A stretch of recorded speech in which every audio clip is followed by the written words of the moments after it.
Hey guys, I wanted to make a response video to Nicole Arbour's Dear Fat People video. And I've filmed this a couple different times and I cried every single time that I tried making this video. I've been a personal trainer for 11 years and I've worked with overweight people for that time period. Also, I've never told you guys this, but I have close family members. My mom has struggled with her weight my entire life.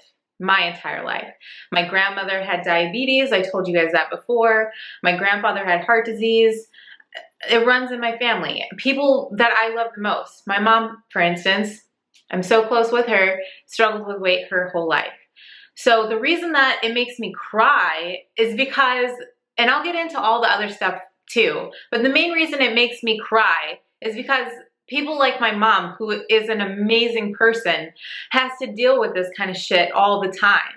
And it really, really makes me so sad. I'm so close with my mom, and I've been so close with some of my clients over the years and met some amazing people, and I become so close with them that by osmosis, I feel what it feels like to have people talk to you like that, the way that Nicole Arbour did in her video. All my clients that I've worked with, hearing their stories about how they've had to deal with discrimination and terrible, terrible, just bullshit. And here's why it's bullshit, you guys. Here's why it's bullshit. As a trainer who's worked with probably hundreds of people, even online, at this point it's probably thousands of people who struggle with their weight. Obesity is a physical manifestation of emotional trauma that hasn't been dealt with yet. Obesity is a physical manifestation of emotional trauma and scar tissue that hasn't been dealt with yet.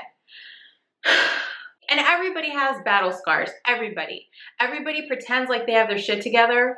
Everybody in this whole world wants to portray that they have their shit together, but everybody is having their own little war that they're fighting. Unfortunately, fat people, obese people, have to wear their struggle and their battle scars on the outside.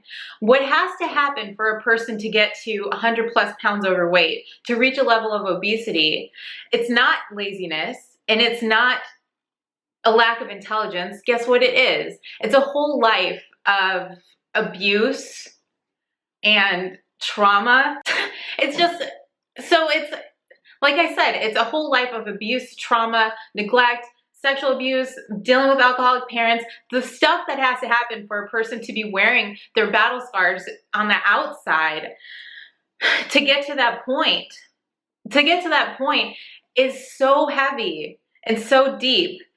And it is such an ugly thing to take your stick of narcissism and vapidness and shallowness and point that stick at people that have their battle scars on the outside. It's very ugly to point your stick and poke your stick at people's battle scars just because you can see them on the outside. When I saw her video, it just reminded me of high school bullies. Kids in high school don't have the life experience or the self-awareness or the spiritual growth to see people as people.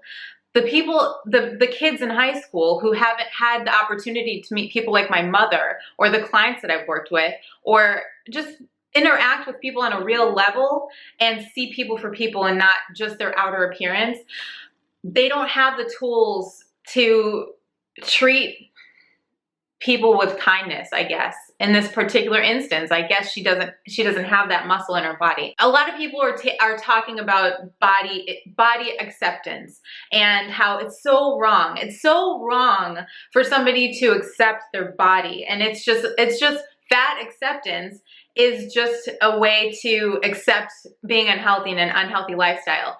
But what they're missing, the people who rail against body acceptance, here's what you don't get. Here's what you don't understand yet. Body acceptance is the first step towards getting healthy. What got somebody to an obese state is not self-love. What got somebody to an obese state is pain and having people abuse them and being in very unhealthy, very abusive, very neglectful, hurtful experiences throughout their whole life. Body acceptance is the first step towards healing yourself, towards getting healthy. That's the first step, is body acceptance. You can't get healthy if you hate yourself. Period. End of story. So anybody who's saying that body acceptance is wrong, you're wrong. And the last thing I wanted to do is brag about my mom, because my mom, like I said, has struggled with her weight her whole life since she had me and my brother when she was 16. So she had me and my brother when she was 16 years old with no money, no help. She taught me to read when I was four years old. She held as many jobs as she needed to, and she's grown into this successful, amazing person. And she's like the glue that holds her company together. She hasn't missed a day of work in 20 years. She's one of the most hardworking people I know. She's one of the smartest people I know.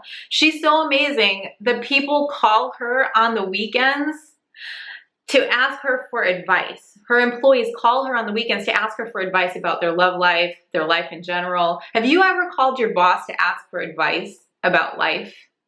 That's how amazing my mom is. So when you judge people from the outside, if you're ever in an airport and you have to sit next to a fat person, hopefully this gives you a different perspective. Those people are people. Those people have their whole entire human beings, just like you. And if you do that, you're kind of depriving yourself of getting to know people that are really amazing, that could totally change your life. So my bottom line is, it's not fat shaming or body shaming. It's being an asshole to take your privilege and your stick of judgment and poke it at somebody's battle scars that they're wearing on the outside while they're dealing with their shit. Just because you don't have to wear your shit on the outside doesn't make it okay for you to poke at somebody else's shit. And we're all in this fight together. So let's be kind to one another, let's love one another, and let's lift each other up.